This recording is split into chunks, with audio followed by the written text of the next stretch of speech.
আজ আমি আপনাকে এমন এক গল্প শোনাবো যা আমার নন্দ বাবা আমাকে শুনিয়েছিলেন যখন আমি ছোট ছিলাম।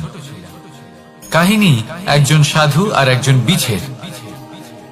একবার এক সাধু নদীর পাড়ে স্নান করছিলেন। উনি দেখলেন যে জলের প্রবাহে একটা বিছে ভেসে যাচ্ছে।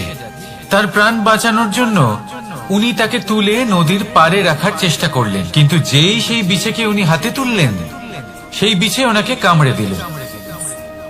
সাধু আবার চেষ্টা করলেন, সেই বিছেকে হাতে নেওয়াতে সে আবার তাকে কামড়ে দিল। আরো একবার চেষ্টা করাতে ওনার শিষ্য ওনাকে জিজ্ঞেস করল, এ আপনি কি করছেন গুরুদেব? এসব কি হচ্ছে?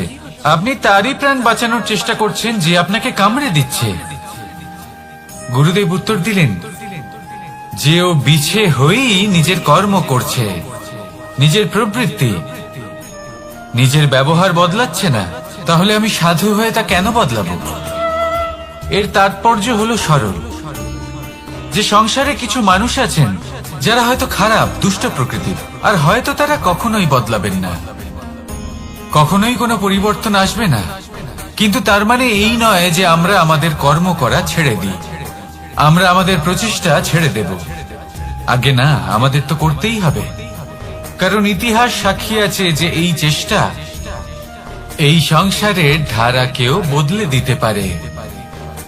তাহলে আপনিও আসুন আর আমার সাথে ভালোবেসে বলুন, রাধা রাধা।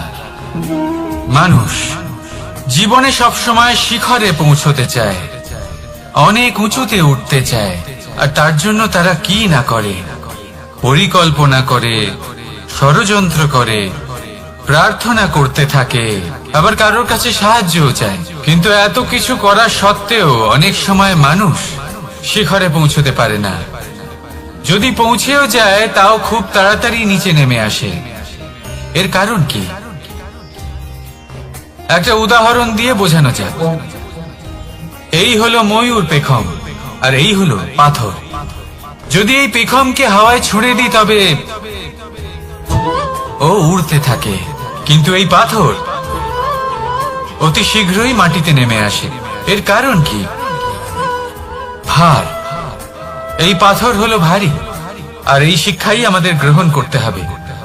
ঠিক এইভাবেই যদি আমাদের মন দ্বন্দ্ব আর অহংকার দ্বারা পরিপূর্ণ হয়ে থাকে, তাহলে তা কখনোই শিখরে পৌঁছবে না।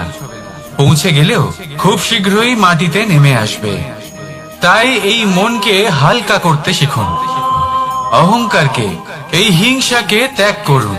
তারপর উঁচুতে উড়ে তো দেখুন, কত উঁচুতে উড়তে পারবেন আপনি। আসুন আমার সাথে ভালোবেসে বলুন, রাধা রাধা।